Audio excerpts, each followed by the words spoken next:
Occult Confessions is brought to you commercial-free through the generous support of our patrons. Visit occultconfessions.com and click on Donate to help keep the history of the occult on the digital airwaves. Organized religion preaches order and love, but spawns chaos and fury. Why? This is a central question for Discordian founders Gregory Hill, also known as Malpocalypse the Younger, and Carrie Thornley, also known as Carrie Thornley. The whole material universe belongs to the Greco-Roman goddess of chaos.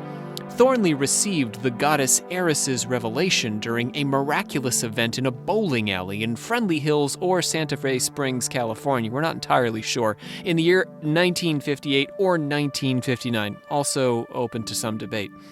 Gregory Hill bore witness and participated in the event. Sipping coffee together at a bowling alley, they wondered how to solve the problem of discord and chaos. Suddenly, time stopped, and a shaggy gray chimpanzee entered the smoky bolo-rama, standing roughly 5 feet tall.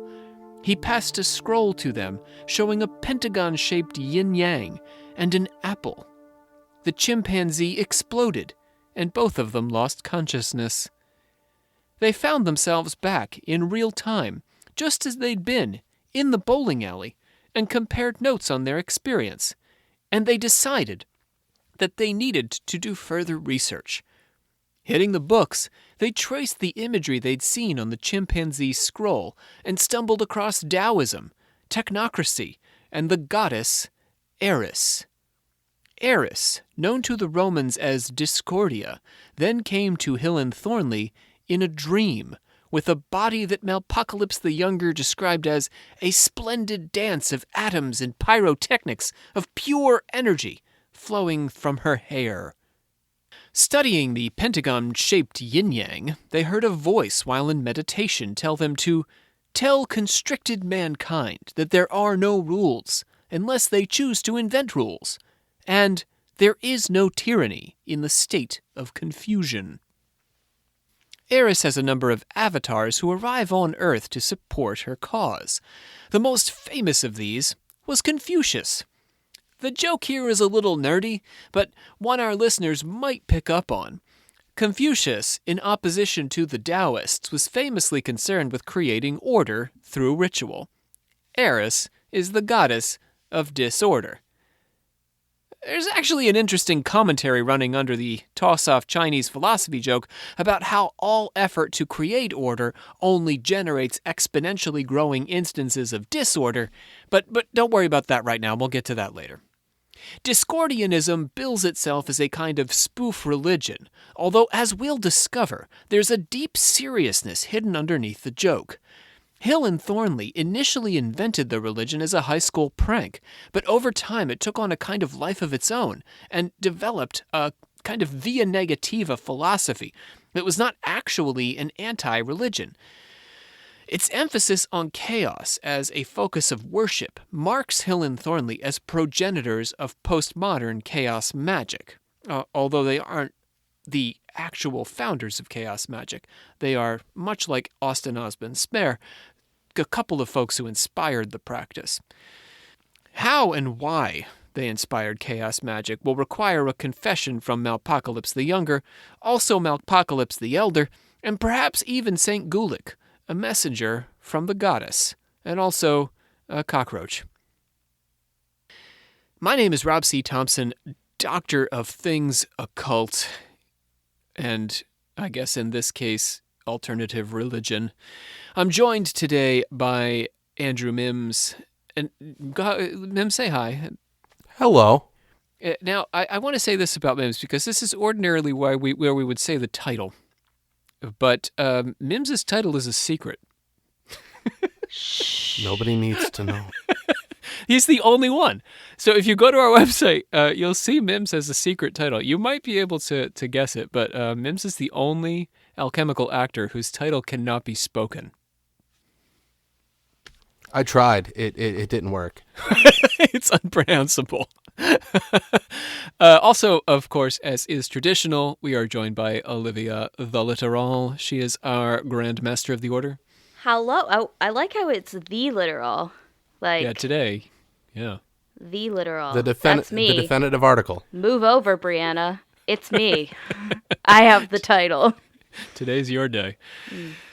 What's going on, you two?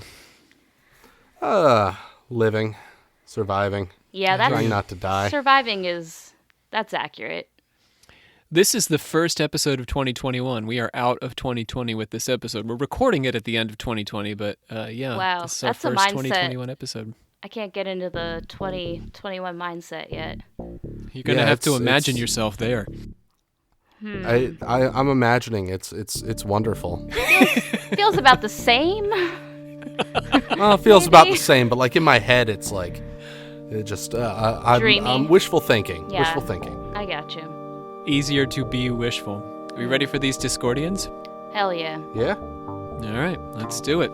Let's pledge it on up. We, the members of the secret order of alchemical actors, do solemnly commit ourselves to a full and honest telling of the history of the occult as far as we know it. Mim's still not ready for that, huh? I tried pulling it up, but I couldn't find it, and it came up too quick. Panic. So as we were pledging, you were desperately searching for it. Olivia, open up those plugs. Plug. We want to welcome a nice, healthy crew of folks to the Patron crew. We are grateful for that growing Patron crew. If the pandemic continues to rage, but I know some folks are able to hold down a job. So we appreciate you joining the crew and helping to support what we're up to here. We've got Essie, Nathaniel K., Anna Elizabeth S., Boof Doggy Dog. Oh my god. Ooh, boof. Paul V.C., Eva A., Benjamin C., and Joey D. And I've got one more here, Luke. Now, I saved Luke for the end because this has happened on a number of different episodes. Olivia, you'll remember this. Luke was a practicing Discordian. So we have had a series of patrons who have had the coincidence that the episode on which we say their name, because they just joined, and none of our listeners know. Like, we're talking about, I decide on these episodes months in advance. So they don't know when they join that I'm about to cover a topic that relates to them. But we have had this happen over and over again, that the topic of the episode relates to something in the patron's personal life. That's Wow, funny. really cool. Okay. Here's another thing I want to do before we get out of the plugs. We don't do this typically because we save credits for the end, but I want to call out Mims while he's here, also Brandon Walls and Sean Priest and Luke Kinnaman. Now, these guys are our voice boys, and they have been helping us. Voice boys. They have been working diligently with me and some of the rest of the crew to refurbish some of our old episodes because these guys are sort of our audio experts. And we have now redone 5 episodes, Olivia, I think it is. Yep, we gotta dust them off, So redo them. yeah, dust them off. There are podcasts out there who they like to toss their old episodes. I know this happens a lot. They'll toss their first series or they'll hide it and put it on Patreon. I understand the impulse. I'm also kind of a perfectionist. My approach has been to go back and dig up the material and redo the episode if we don't like the sound quality or whatever. And these 4 guys have really been instrumental in making that happen. So I'm going to give them a plug today. Voice boys. Voice boys. All right, that's enough. Let's it's an close honor it to on help. up. Oh, we're plugging them up. Plug. I think that's enough. Yeah, there we go. Sorry, it was a rushed one. I was panicked. It's all good. Let's get into this. People are anxious for these Discordians. I can feel it. I can feel it coming from the future listener, the future Yeah. confessors. I really don't know a lot of anything about what you're going to talk about, I feel like. We're going to spend a lot of our time today on their holy book, the Principia Discordia. That's a cool name. That's a really cool name. So longtime listeners will know that I am a sucker for a long title. It comes from all the work I do in the 19th century. So the central text of the Discordians has nothing if not a long title. And that title is Principia Discordia, or How I Found Goddess and What I Did to Her When I Found Her, : Wait. Okay, I'm Colon. sorry.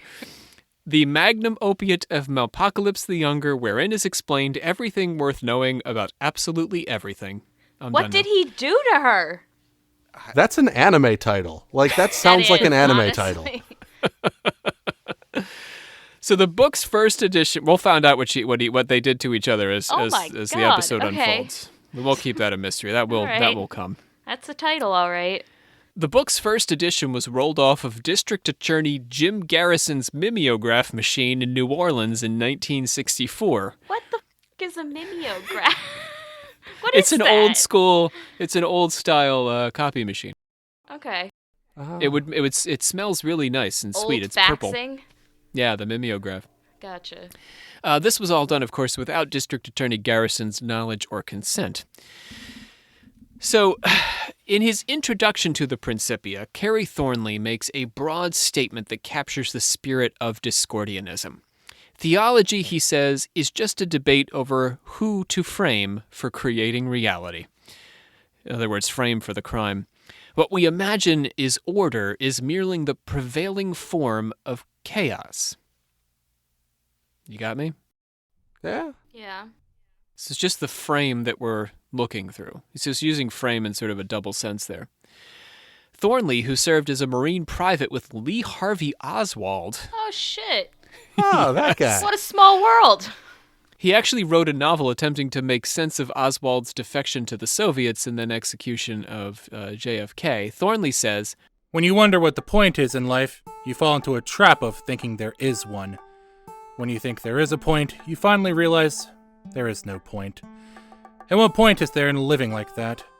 Nowadays, I skip the search for a point and find instead the punchline." Damn. Although there are serious implications to Thornley's tongue-in-cheek remark, he does not believe that metaphysical speculation is worthwhile without humor. The point is the joke, not the speculation. Much of the Discordian belief system, if we can call it that, is a kind of joke. Thornley says, "With the help of a Chaosopher's stone, I found the goddess Eris Discordia in my pineal gland, or cosmic channel number 5. And ever since, I have known the answers to all the mysteries of metaphysics, metamystics, metamorphics, metanoiacs, and metaphorics." That happens sometimes. when you get the goddess in your pineal gland? Yep. Right Sometimes. up in the pineal gland. Sometimes. Not all the Let time. her out. Is it a good feeling or what? What do we Sometimes. think? Painful? Oh, sometimes good, sometimes painful. You never For know. her Yeah, or yeah. for you? Because Aspiring Discordians might become chaosophers who deliver commentaries. Chaosists who cause chaos. So these are different genres of Discordian. You could be a chaosopher, write a commentary. You could be a chaosist who just goes around causing chaos. I feel like I'm a chaosopher. Olivia is a chaosist. Yeah. okay. Or knowers who know better than both of them. That's Mims. Sometimes.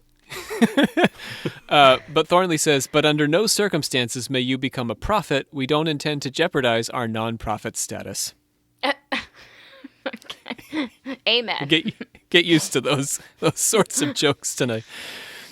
So there are many saints, because in the Discordian religion, popes canonize saints, and every living man and woman is a pope. Oh my God! What? That's You're a a lot pope. of popes. And both of you are popes. You get and a I'm pope. also a pope. Look under feel your like seat. I need- You get a pope. It's a pope I feel like I need a fancier robe for this. to just I be wasn't talking ready for this about kind of responsibility. just suddenly be a pope. You've been a pope all along. You just didn't know it. Oh my God! Put that on a poster. Among the saints is Gulick, who I mentioned earlier, a messenger of the goddess, also a cockroach.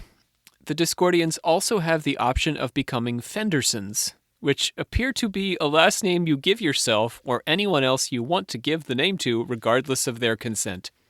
Okay, I don't know why, but that one's like fucking me up. But continue.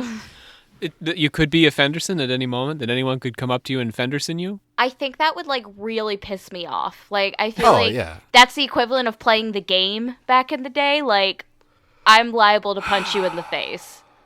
What is playing the game? No, So we're if not. you think about the game, you've lost the game. So thus, thinking about the game, we all have lost the game. People in middle school used to come up to you and say that shit, and I was like, "You want to fight?" People in middle school, I do that now. Mims, you want to fight? We solicit no donations, demand no tithes, charge no admission, levy no poll tax, and run only a few nifty religious novelty stores on the side. But certain obligations adhere to the more hollowed manifestations of Discordianship. Eating hot dog buns is prohibited except on Friday, when it is compulsory. Any other time, you gotta like, just white bread.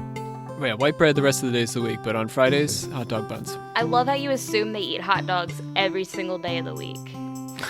With white bread, yeah, that's true. In Mims' universe, they're always eating hot dogs. I love that. It's they're cheap. They're easy. It's not hard. Discordian food. Hot dogs will come up again. Also, you're not allowed to step on cockroaches because of Gulick. You must learn to drink beer and watch television with total concentration. Like at the same time? Oh, Yeah. dude, that's easy. Completely focused on both beer and television. You shouldn't be doing any other thing or thinking about anything else. No, Lot gotta put of- your phone down. Yeah, That's people, just being like a stereotypical dad. yeah, people are out there crushing that right now. And you must protect bowling alleys as sacred, guarding them from desecration with your life if necessary. Oh, I'm out. It's sounding like a Big Lebowski sequel that I'm all for. Well, I think The Big Lebowski is really the sequel to this. Because this is That's the fair. 50s, remember, the 60s. There are 5 commandments in the Discordian system. The number 5 is sacred to the Discordians for the pentagon that was revealed to Hill and Thornley, remember, at the bowling alley. They have a calendar with 5 seasons and celebrate high holidays on the 50th day of those seasons because their months have 50 days. Wait, what's the other season? The 5 seasons? Yeah. I don't actually know. Oh, okay. The commandments state, that's a good question. So I'll and if let you anyone wants to slide. write in what the 5 seasons of the Discordians are, we will welcome that. Yeah, please let me know. The commandments state that there is no goddess but goddess, and she is your goddess. Okay. Further state that a Discordian is required during his early illumination to go off alone and partake joyously of a hot dog bun on a Friday. Okay. And this ceremony is to remonstrate against the popular paganisms of the day, including all dietary laws. Okay.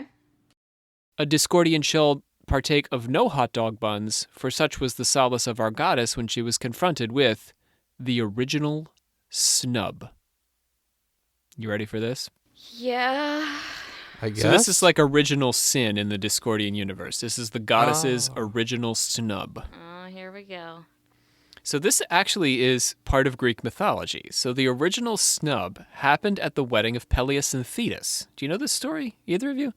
I don't know. Not offhand. It'll dawn on you as I'm telling this. Eris was not invited to the wedding of Peleus and Thetis, and so she dropped off an apple inscribed to the fairest.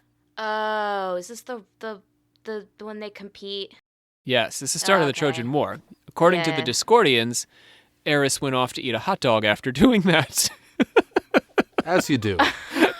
A victory hot dog. Yeah, I assume without the bun. What followed was a quarrel between Athena, Hera, and Aphrodite, and then the Yeah. Trojan War. So to the Okay. fairest, who is the fairest, which goddess? So Eris, as chaos, introduced the chaos into this event because she wasn't invited. She was originally snubbed. Okay. You know, I don't blame her. So, while the hot dog buns are ridiculous, the explication of Greek mythology and the elevation of a specific number is specific, and it's also organizing in its way. In their project to privilege chaos, the Discordians admit some order into their work. Pure chaos is not fathomable to human minds, and it's beyond human action, and disorder would be too perfectly disordered if it didn't contain a little order. This is the essence of the pentagonal yin-yang, mixing elements of Hodge and Podge, central to Discordian philosophy. You following me here? I get it. So it's mostly chaotic, with Olivia being called a Fenderson at any moment. But there's this number 5, and there's this mythology, and the hot dog buns. There's like these couple of rules, because you have to have a little bit of order in your chaos. The Discordians refer to themselves with the acronym POEE, which appears to refer to either all Discordians or a special occult fraternity within the Discordians. It stands for, I'm going to do my best with this, Paratheoanomet A mystichood of Eris esoteric. Bless you. And it's not really esoteric. It's only that nobody pays much attention to them.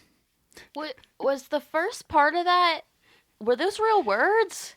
No. But the end were word Right, like. right. The end resembled words, but okay. But so they're a cult, not because they're in hiding like Rosicrucians. They're not hiding from the public. It's just that nobody wants to pay any attention to them, so they're accidentally a cult. Right. Their head temple is in the pineal gland of Malpocalypse the Younger, Okay. All right. That's All right. fine. where I guess the goddess comes and goes feeling various things about it. The Pope card, presented by those wishing to affirm their status as a Pope of Eris, places the head temple in San Francisco, though. So Discordians could go around with these Pope cards, like business cards, and it says that the head temple is actually in San Francisco, not in the pineal gland. So there's some debate there. Initiation is entirely optional and involves the initiate standing naked before a Discordian priest to assure that he or she is truly a human being and not something else in disguise, like a cabbage or something. I worry about that all the time. That you're talking to cabbages? Oh, absolutely. Could be. It's pretty bad. Is that part of the reptilian thing, Olivia? There are cabbages in human outfits? I don't think so. Never Boy, heard that of would break cabbage David people. Icke. Wouldn't that break Icke? That'd be it Like, for him. Real Cabbage Patch Kids. No, but they're no real cabbages. It's actual Yeah. vegetables Yeah, going you're right. around. Yeah. That'd be it. David Icke wouldn't know what to do with himself. George Bush is a cabbage. You heard it here first, folks. Ike would wear cabbages to just blend in with the cabbage. Right. He doesn't want them to catch him out. I'm just going to live amongst the cabbages for a few months. I think that's why he wore See how it's turquoise, like. right? It was because he wanted to like blend in with whatever like color frequency bullshit. You know what I'm talking about? No, you don't. He'll be in the cabbage patch like Linus. It's the great cabbage, David Icke. Yeah. All right, that's enough of that. So, Yeah. contributing to the Discordians' anti-establishment hippie freak aura. Bear in mind, this is San Francisco in the 60s, so this is very hippie freak stuff going on here. They have and I'm going to drive this home here because they have a strong interest in drugs. Cannabis and the planting of cannabis seeds is an infrequent but nevertheless discernible theme. Our tradition, says Malpocalypse the Younger, is rooted in a medieval rite called the Mass of Travesty, in which marijuana was the sacrament. The Principia also makes infrequent references to LSD. The application for membership as a Discordian includes a square prompting the applicant to lick here. You may be one of the lucky 25. Oh my Sorry. God. Wait, 1 out of 25 people that do this might have LSD. I mean, I think that's just a joke, Olivia, but yes, that's the idea. I don't think it's a might. I think it's a probably. 1 in 25 will have a trip. Knowing that they're all taking the risk, that's hilarious. It's like So- Russian roulette, but funny. Yeah, Yeah. LSD roulette, yeah. Don't try this at home, kids. No.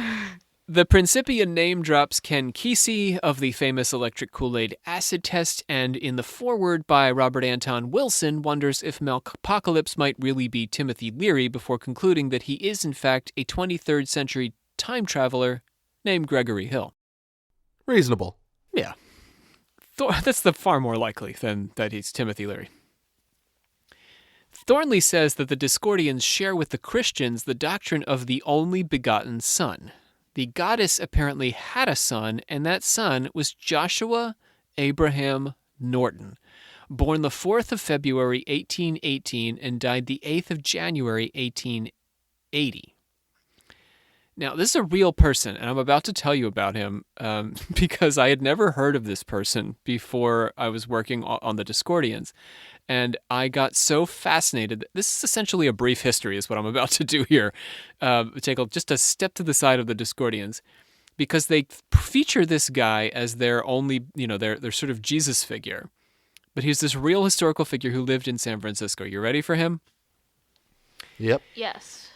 In 1859, Norton declared himself Emperor of the United States, adding the secondary title Protector of Mexico in 1863. Well, I'm glad he didn't leave Mexico out. Yeah, Canada, though. Yeah, Canada, apparently. Not us, though. We love Canada. No, we love Canada. Yeah, we love Canada. As with the toss-off joke about Confucius, the Discordians' worship of Emperor Norton I is not actually just a farce, in my opinion. Norton I actually shares quite a bit in common with the Discordians, and the Principia suggests a genuine admiration for his life and his commentary. If you look closely at the story of Norton I's life and politics, you'll notice profound similarities with Discordian principles. He was born in England and spent much of his youth in South Africa, and moved to San Francisco around 1849. Norton's declaration of himself as emperor was apparently part of a knowing critique of the United States government and politics in the U.S., and was published in the San Francisco Daily Evening Bulletin. On the 12th of October 1859, he formally abolished the U.S. Congress. He said bye. Just, you're all fired. Just get out of here. He yeeted them right out of Congress. We don't need you. He dissolved the Republic, forbade Congress from meeting, abolished the Republican and Democratic Party, and insisted Catholic and Protestant churches recognize him as emperor. Oh, he just said yeet the whole system. I'm for it. I'm not against it. Through it all, imagine how much better off we'd be right now. Currency was issued in his name and accepted at the establishments he frequented. Let me say that one more time. What? Currency was issued in his name, and when he went to the bartender accepted his currency. Who issued his currency? Did he issue it? He issued it. He issued his own. Wait, Could I start doing that? He's like Sealand, but just one man. And if you don't know what Sealand is, Google it and have a great night. Oh, it's beautiful. Was the currency, were they worth something? What were they made out of? It was paper, worth just something paper to the notes. bars he went It's to. just paper? It's not Yeah, even it's just like a paper coin? Well, I don't want to blow your mind here, Olivia, but all of our money is just No, paper. In fact, now it isn't even paper, it's just numbers on a screen. I am very aware, but Yeah. I guess I'm just trying to look for a reason these people would take his money. Or you're looking for a reason not to just go start printing your own Olivia bucks. Just monopoly to money. be fair, but I you just look at write my name. Bitcoin. Isn't that pretty much the same thing? Oh God, I Well, don't understand that. Bitcoin's over. That's over my IQ. This is the original cryptocurrency. Yeah. I'm also about to start printing Mims bucks, and I hope Yeah. they start accepting it at whatever stores I go to. Do you have That's one in particular insane. you're hoping to peddle your Mims bucks at? The liquor store. That was said with just the right amount of shame. Oh, trust me, I got a lot of that. So, if you want to look up the Principia Discordia, one such note for 50 cents actually appears in its pages with a cartoon bubble drawn above Norton's head saying, "Look, comrade, you do your own thing, and I'll do mine." Norton called for the formation of a League of Nations in the century before one would actually be formed. He forbade religious quarrels. And he decreed the creation of a suspension bridge connecting San Francisco with Oakland. Opposing anti-Chinese sentiment led by Dennis Kearney's Working Man's Party of California, he mounted a small soapbox and ordered Kearney's small mob who had gathered to attack the immigrants in Chinatown to go home. San Francisco's Board of Supervisors gifted him a new uniform when his usual outfit began to look shabby, and he responded by issuing each supervisor a patent of nobility in perpetuity. They all became dukes and marquises of San Francisco. That's a cool-ass title. He collapsed on a street corner on the way to a lecture at the California Academy of Sciences, and he died before a carriage could arrive to take him to the hospital. He had only about $8 to his name at that moment. The San Francisco Chronicle reported, "Le roi est mort." Lydia, that means? Is dead. King is dead. King is dead. Long live the king. Long live the... Yes, that's what you say next. But this was it. This was a one-time deal. We had but one emperor in the United States. It's high time for another one. The San Francisco Businessmen's Association paid for his funeral expenses, and here, listen to this, 10,000 people lined up to see him. A campaign is currently ongoing to have the San Francisco-Oakland Bay Bridge named after him because it was his idea. We should sign that petition. Absolutely. Get that on the social medias. Norton embodies the playfully serious anti-establishment ethos of the Discordians and is, in fact, a fitting and illustrative patron saint for the movement. Compare Norton's pronouncements, for example, to Thornley's own ideas. Proliferation of crime in the wake of multiplication of laws is more than a matter of expanded definition. Governments are impositions of order designed to discourage theft and killing, but they wind up taking more in taxes than all the freelance crooks around could steal. Their wars involve more killing than all the meanest toughs and hoodlums can hope to rival. Laws were unknown to the true people of old, says Shang Tzu. All during the Paleolithic and Neolithic, there hardly could have been any laws, because the cave paintings in France and Spain depict no battle scenes. Another theme that some of our confessors may be picking up on is admiration for Chinese and also Japanese culture and religion. Taoism and Zen surface regularly. Sometimes they're the butt of jokes, but other times they're a kind of model for Discordian enlightenment. One night in a coffee house, a self-ordained Zen master said to his student, "Go to the dilapidated mansion. Go to the large room on the right of the main hallway. Sit in the lotus position on top of the rubble in the northeast corner. Face the corner and meditate." He did as the Zen master instructed. His meditation was frequently interrupted by worries. He worried whether or not the rest of the plumbing fixtures would fall from the second-floor bathroom to join the pipes and other trash he was sitting on. His worrying and meditations were disturbed when, as in a test of his faith, hors d'oeuvre fell from the second floor onto him. At that time, two people walked into the room. The first asked the second who the man sitting there was. The second replied, "Some say he is a holy man. Others say he is a shithead." Hearing this, the man was enlightened. That's enlightening. Like, unironically, that is enlightening. The story There itself is is a enlightening. scale to enlightenment, I guess. I think that, there's a serious message in there about humility and humility Yeah. and spirituality. It's playful, right? And it's fun and you laugh, but I think there's serious stuff in there. There's a point. Western religion, in the context of the Discordians, by contrast, offers no meaningful path to truth, and it becomes an absurdist sci-fi B-movie in the Discordians' mythology. So listen to this. I'm going to give you their interpretation of the Western Holy Bible. Jesus, who was the Son of Man and not of God, had a mission that was badly misunderstood. That mission was to warn humanity against God, namely, a laser-armed computer robot space station sent to regulate or destroy humanity. That's Jehovah. The devil also exists, but the devil is an antagonist, still an antagonist. So they're not Satanists. They're not raising up Lucifer as an example. Is The he devil a is robot? called... Huh? Oh, you're about to tell me. Keep going. Yeah, well, they don't have a Lucifer, they don't have a Satan, they have a Mr. Greyface. Oh, that's terrifying. Okay. And they say that Mr. Greyface exists for the sake of having a villain. He's blamed for all the evils, all of them, and he was given a lifelong membership for how handy he was before his identity was discovered. So they let him into the church, gave him a lifelong membership, and then they realized he was their ultimate villain.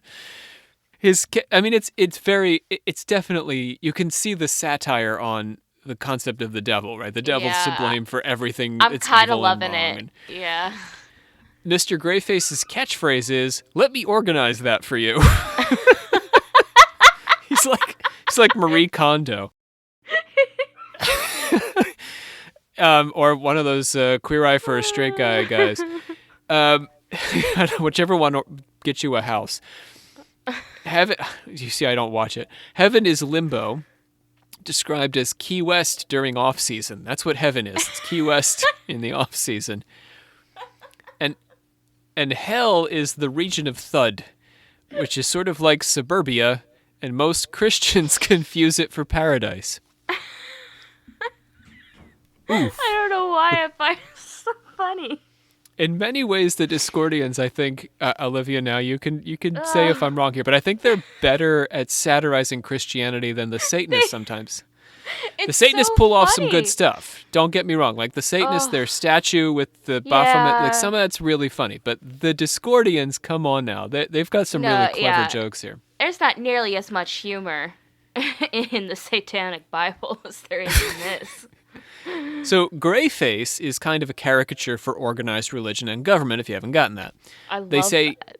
he got into his head that the universe was as humorless as he is, and he began to teach that play was sinful because it contradicted the ways of serious with a capital S, order with a capital O. Some of our listeners may recognize that Greyface sounds a little bit like the Renaissance English Lollard sect of Christianity who believed that Jesus never laughed. Greyface convinced much of mankind that he was right about play being sinful, that is, until the year 1166 BC, a time of apparent gullibility for human beings.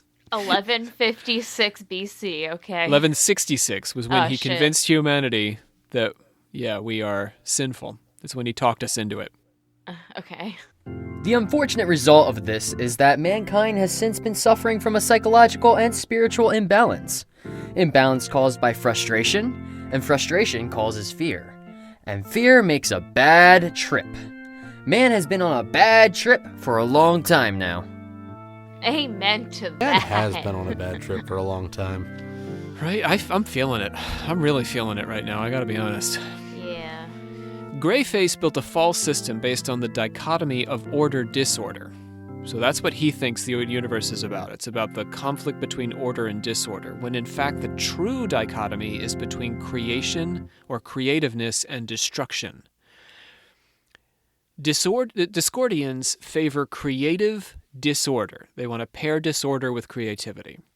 The antithesis of Discordian thought is in many ways conspiracy theory, which is an ordering of things, right? The creation of an imaginary order for the purpose of constraining and frightening ourselves and separating us off into hyper-tribal groups. So they want to see creative disorder rather than creative order, because creative order is controlling. The Principia devotes one chapter to the subject, but like much of the book, it cuts fast and deep. And I'm gonna let us hear a little bit of their commentary on conspiracy theory, because it's such a passion of mine these days to cut some of it down. Chapter 1, The Epistle to the Paranoids, Lord Omar.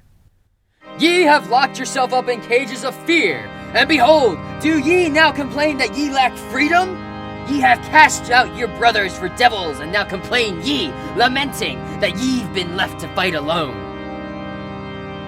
The militant Christian. Fundamentalist, right? Yeah.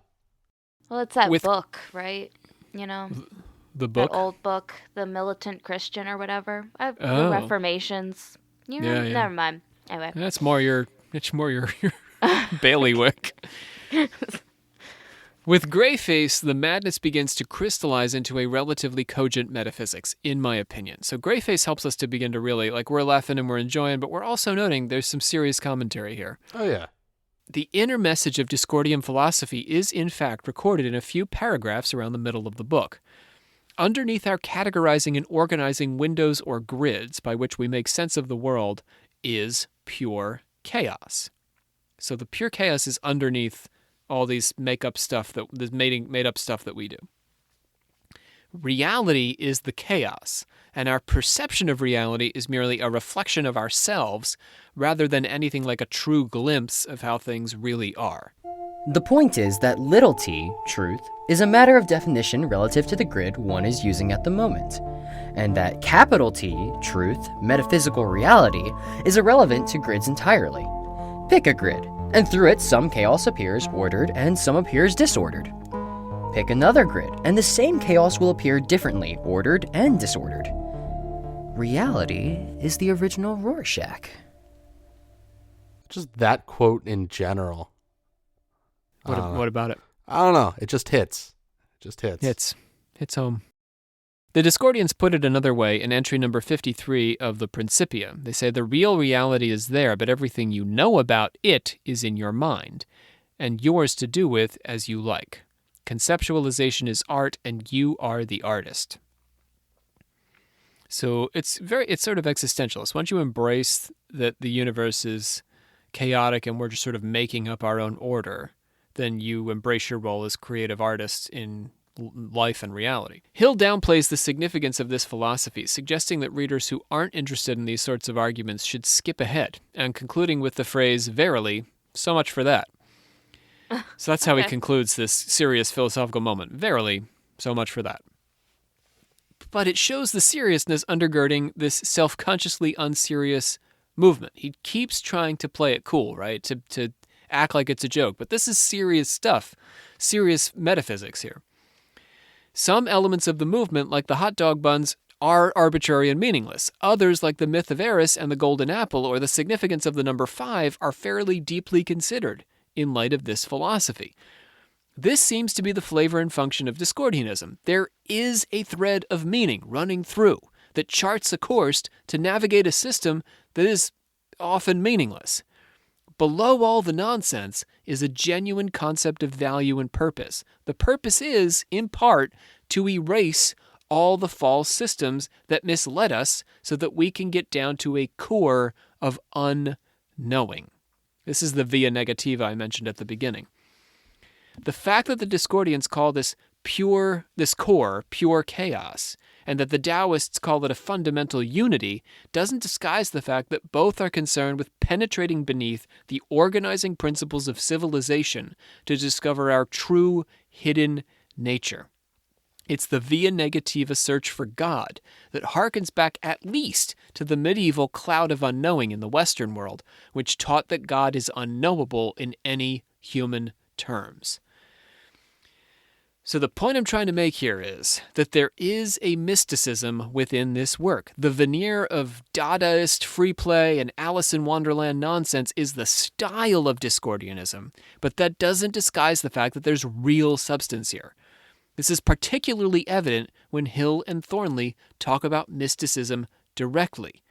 Here we get to the points of their philosophy that directly inspire postmodern chaos magic.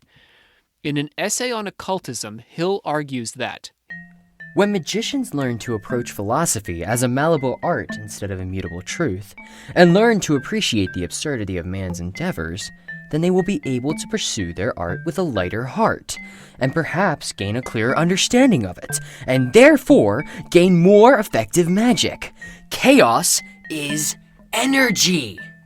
I see how that is gonna, I guess, eventually become what we know as like modern chaos magic. it gives the magician that freedom to invent, right? The malleability, you know? Yeah. Just freedom and chaos just go hand in hand in a weird kind of way.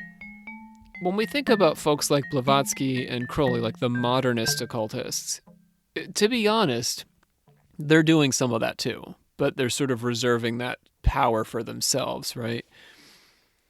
Whereas when we get to Hill, you know, the Discordians and then eventually the Chaos Magicians, it's supposed to be disseminated out to everybody to invent from the ground up. Chaos can be harnessed to mystical ends, but only by abandoning false systems.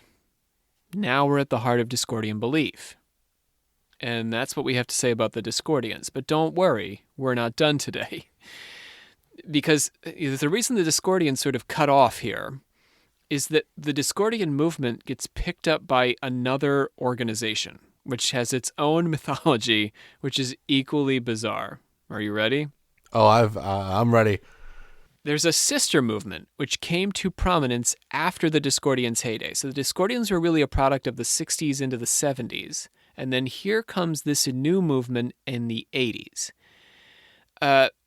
It's the Church of the SubGenius. Have you guys heard of this? I don't know why, but that sounded a little bit familiar, but I couldn't tell you why. I feel like I've heard of it.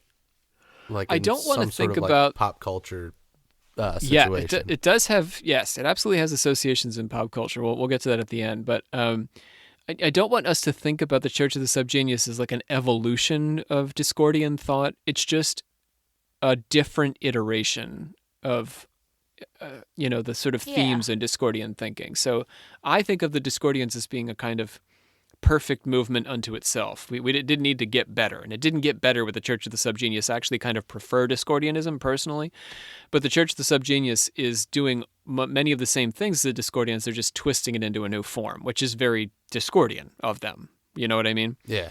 So many Discordians openly embraced and partnered with subgenius ductors, spelled with a K, Doktors, subgenius Oh my ductors. God. What's the K thing? I don't know. I have no idea. I want the history on that. The Church of the Subgenius dates to 1980, when it was founded to satirize New Age mail-order cults, also evangelicals or televangelists, and doomsday believers. The founders were two men, much like the Discordians, Douglas St. Clair Smith and Steve Wilcox. They both wrote under pseudonyms as well, much like their Discordian forefathers. Smith and Wilcox assumed the names Reverend Ivan Strang and Dr. Philo Drummond. Can't make it easy. The pair fawned over the imaginary prophet Bob. That could not be any easier, Olivia. Well, that was really easy. That's the prophet Bob, also known as J.R. Dobbs. According to, so he has two names. He's Bob, but he's also J.R. Dobbs. So Bob is like his nickname. According to SubGenius lore, Bob had an encounter with extraterrestrials at the age of 3 that left him with superhuman powers of persuasion. He made his first million by the age of 6, married Connie, called the Blessed Anti-Virgin.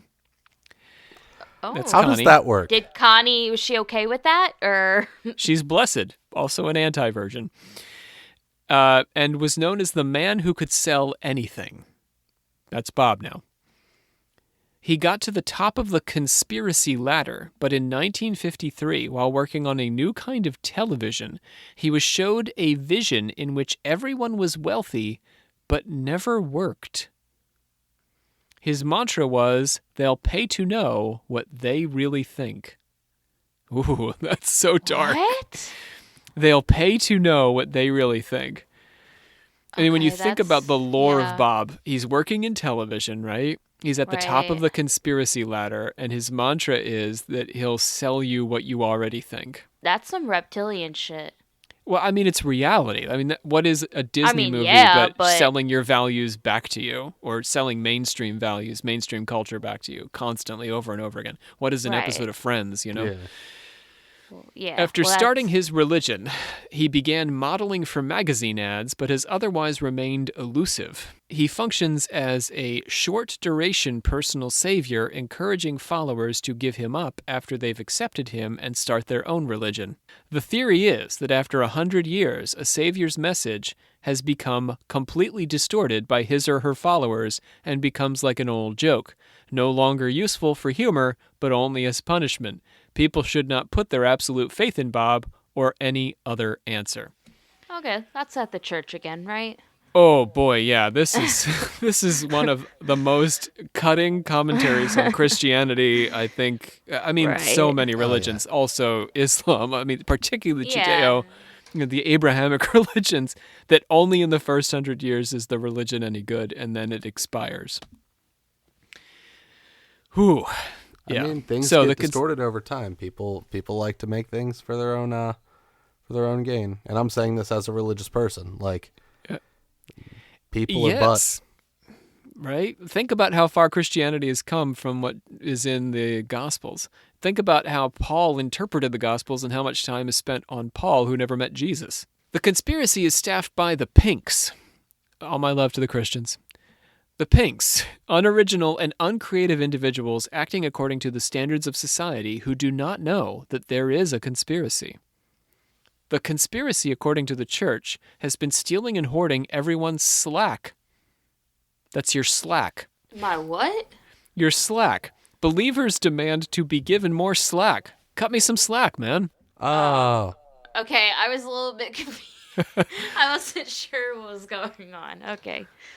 Slack is an important concept for the Church of the Subgenius. It is active sloth and is so blissful it makes happiness feel like torment by comparison. True slack. Okay. Bob can also be described as the living avatar of slack. Well, with a name like Bob, he just sounds like a chill dude. Right? Yeah. So the icon for Bob is like that old-fashioned, cartoon man with a pipe in his hand. You know, the smiling man with a pipe in his hand. Yeah. That 1950s Yeah. white guy. That's Bob. Are these guys also down with marijuana? Oh, I'm sure. What's the 'Cause 80s? it's So maybe sounding like cocaine. it. Actually, Alright. not cocaine. Cocaine wouldn't make sense because that gets you going, right? So no, they're not down with cocaine. I don't know. Whatever. They'll do whatever. All right. I'm just, anyway. On the 5th of July, 1998, Bob predicted that extraterrestrials, the unpronounceable X-ists, so they sub in the letter X because we can't pronounce the name of these extraterrestrials. He predicted that on July 5th, 1998, they would land on Earth and rapture up all SubGenius members who had paid their church dues. So if you haven't paid your dues, you're not going to get raptured. Yikes. But that's all you have to do to get raptured is pay your dues. Yeah, Well, seems easy. After an orgy, these SubGenius members will be transformed into overmen and uberwomen who will establish a new holy land in Asgard, located in Dimension X, a realm of eternal slack. Meantime, Bob will Okay. negotiate with entities wishing to purchase Earth and turn it into a kind of intergalactic Stuckies. I'm sorry. I just don't even know what to say anymore, to be honest. So you want to get raptured up because Earth is just going to become a giant southern restaurant, do you know what a Stuckies is? It's like I don't even know how to describe it. It's like what do we have in the north? It's like a Perkins. You ever been to a Perkins? That's I've like been to a Pennsylvania. Perkins. What the hell? Or is a what do we have in Perkins? Maryland? Like a Like a Cracker Barrel? yeah, like a Cracker Barrel. Yo, Yes. I would love to be at an eternal Cracker. Are you joking? It's So an it's intergalactic either- Cracker Barrel. So like aliens will be sounds coming lit. and going. It's either like a Hell Alien yeah. Orgy or Earth Cracker Barrel. What's that? Yeah, Alien Both- Orgy in Space or Earth Cracker Barrel. Both sound like good options. But if Bob fails, the Elder Gods will rise from the ocean in a Lovecraftian twist and take over the planet. These Elder Gods control Bob's evil twin brother, Dick Dobbs. I'm sorry. Now, getting to Mims's point when I first mentioned them, the movement attracted the interest of the subculturally popular anarchy comics run by Jay Kinney and Paul Mavrides and racked up 5,000 dues-paying members with many more unofficial followers by 1989. For $1, members received a doctorate of the Forbidden Sciences from the Foundation of the SubGenius. The movement spread through the publication of zines, like underground magazines, independently produced underground magazines, which became a major part of various subcultural scenes in the 1990s. I was a little bit young to be in zine culture, but, back when Nirvana was a thing, if you happened to be 19 at the time, you might have had a zine for your, subculture, whatever it may be, your goth scene. And it arguably began with the SubGeniuses fanzine. So the Church of the SubGenius is credited with sort of getting the whole zine thing going. Oh, that's cool. The foundation produced its own zine collecting the highlights from various member-run zines. SubGenius conventions, which began in 1980, featured psychedelic drugs and doctor bands who played freeform sound art rather than music. Okay. This culminated in the Night of Slack, a theatrical performance staged by the church in 1984. The strict division between audience and performer at the Night of Slack, coupled with the rising number of mostly white male celebrity members, including, get this, the Talking Heads' David Byrne, Wow. the cartoonist R. Crumb, and you're going to love this one, Paul Rubens, better known as What the Pee Wee Herman. What? I mean, I guess okay. I guess All that makes sense. SubGeniuses. Yeah. But anyway, all these guys joining led to cries among certain apostate members that the church had sold out. They actually weren't wrong. In 1992, the church partnered with MTV to produce a SubGenius movie titled Arise! And if you can YouTube this movie. I watched the entire thing on YouTube. And the movement persists to the present day. Don't watch it with your children. Okay. Not safe for children. But that's all I have to say about the Church of the Subgenius, and that sort of brings my story of the alternative religion movements of the Discordians, sort of anti-religion movements of the Discordians and the Church of the Subgenius to a close. So you're telling me it only cost $1 to go to the space orgy? Yes. Yeah, that's all. That's your dues. You pay your dues. You're paid up. You go to the space orgy. You will be raptured in 1998, though, Mims. You will be raptured. I mean, those indulgences are pretty cheap. Yeah. Like I'm impressed. I would expect, like $50. I'd expect like concert ticket prices. Yeah. This was a lot to process. Yes, I hear you.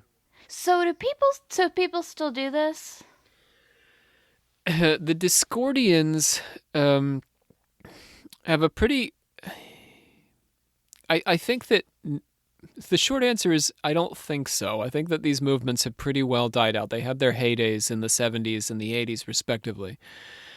But Discordian literature, not just the Principia, but Robert Anton Wilson is a sort of celebrity author from the Discordian movement, and his books, like the Illuminatus trilogy, Illuminatus exclamation point, continued to be pretty widely circulated. They had a big impact on the occult scene of the 70s and 80s, for sure.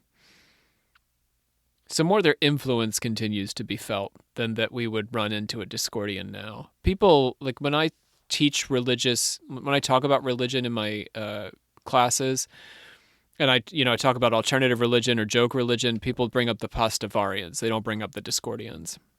What about the subgenius? They also sort of like flamed out as a result of their partnering with, just they're selling out. They got too big for their own good. They were meant to be subcultural movements. People were very serious about their subcultures back in the day. I think people still are today. You don't want to be part of something that feels mainstream.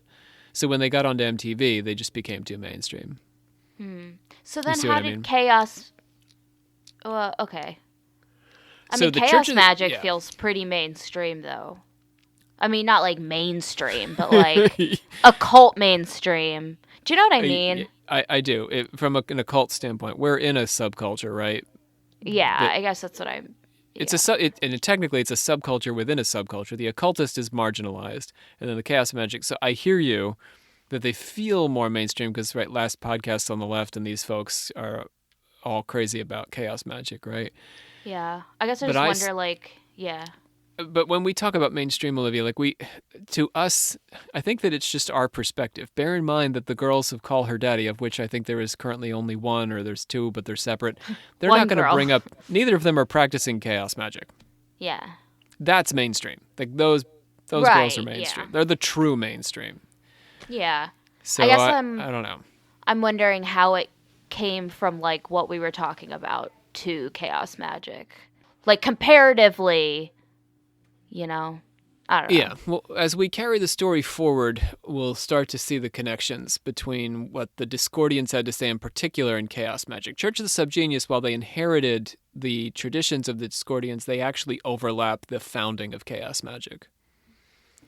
And they overlap the Temple of Psychic Youth. So... okay. So they're sort of not inspiring so much as just coexisting with chaos magic and when it's flourishing. Yeah. Okay. Well, I guess in its early days, its original form. I think Olivia, do you hear the phone? The phone. The OC phone ringing? The phone is ringing. Yeah, I'll let the machine get it. I never want to talk to anybody on the other end of that. Yeah, that. Dr. Rob, Church Secrets here. My ears got perked with a righteous perkiness last week when I heard you be talking about a church in the podcastosphere. But then I looked up these SubGeniuses, and it turned out that my perky ears had been hoodwinked and flim-flammed and bamboozled once again by your so-called confessions. This, my friend, is no kind of church. It's a bunch of doofuses wagging their wangs at each other on music television. Bob is not the answer. I'm not even sure if Bob makes for a very good question. Heck, to be honest with you, I can't so much as say what Bob is exactly. Well, there's a Bob who runs the checkout at the gas station on the highway, but when the rapture comes, I will not be going up to the gas and go for advice on how to survive the tribulation. Bob's a pretty nice guy. Probably he'll be raptured already, but we both know between us, Dr. Rob, that if the rapture is going to skip over any two people, it's going to be you and me. For completely different reasons, of course, but all the same.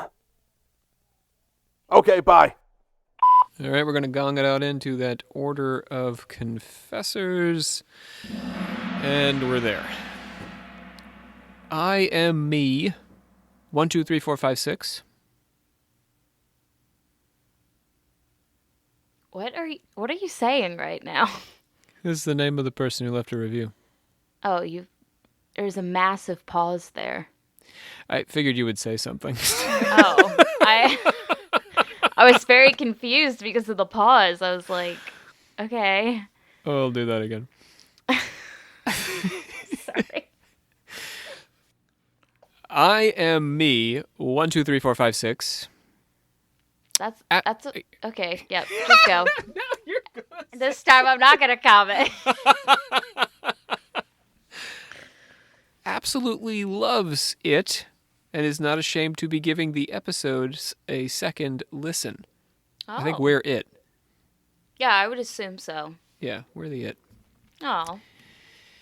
Paul Cat 87 says the research is good, and if you're not used to forum-style discussions, just settle in and trust us. Aw. That's good I like advice. that one. Settle in and trust. Arona Cat loves our work. She also has a witch movie show on YouTube called Which Way. Oh, that's a good name. Check that out. Which Way. With a T, you know. Yeah. For which. Yeah. And our Instagram friend Dan Schaub Designs, that's Dan Schaub, SCHAUB. Check out Dan's work. It's pretty cool. He does all these masks. Very, very nifty stuff. He says listen to it, the show, and he's also listening multiple times. Oh. Yeah. So if you're on the Instagrams, check out Dan Schaub Designs. Pretty cool art Dan makes. Yeah. And it was a very nice review. Thank you, Dan. Jared K. listens on Spotify, loves the variety, and now we're going to get to some messages from folks about previous episodes. Oh. First, we're going to start with Joaquim, who says, if you're having a night terror, you should try holding your breath to jar yourself awake. Huh. That's Yeah. interesting. I mean, I guess you see yourself in your dream holding your breath. Hmm. Then you hold your breath, and then you wake up. Joaquim also says, apropos of a conversation you and I had, Olivia, about, you remember this about welders and why we're so popular with welders? We had a few people write in about this on Patreon. Oh, I do remember we talked about it like Yeah. a couple episodes ago, right? Yeah, I've been hearing about it since then. Yeah. Oh, like reasons why? Like legit reasons? Yeah, Joaquim says the figure of Tubal Cain, which in some traditional witchcraft covens is associated with witchcraft and also with the fallen angel Samyaza, described in the book of Enoch as giving humanity the gift of metallurgy, weapon making, and sorcery. That this Tubal Cain shit. figure is what draws the welder to us, sort of like a modern blacksmith. That's kind of crazy cool. And Jay, our patron, just with the letter J, I love this one, says, maybe we've got it wrong. Maybe it's not that welders are drawn to us. Maybe it's that we turn people into welders. Oh, I like that. That's interesting. Because Jay has been a listener and is just now taking up welding. Oh, wow. So it's happening for Jay. What if one of us become a welder? You're kind of like being inducted, right? Into the circle of welders. Yes, but no one's ever going to let me hold a blowtorch, man. I don't know. Take a couple classes. I can They're not see you gonna- welding some forged in fire. Migs Making and Tigs swords. and such like. Yeah. Yeah. Okay, let's get out of here. I hereby adjourn and declare close this meeting of the Secret Order of Alchemical Actors till such time as we get together and do it again. All right, voices today, we had Sean Priest, Luke Kinnaman, and Brandon Walls, also Aubrey Radford joining me around the mic. We had Mims with his very secret title. Mims is bopped out of here, and Olivia Littoral, our Grand Master of the Order. I am here. Goodbye. Here and gone. Yeah, Here and Gone, a memoir. My name is Rob C. Thompson. Join us next time when we explore the founders of chaos magic itself and take a dive into the sort of founding text Liber Null on this, our 4-part series on chaos magic.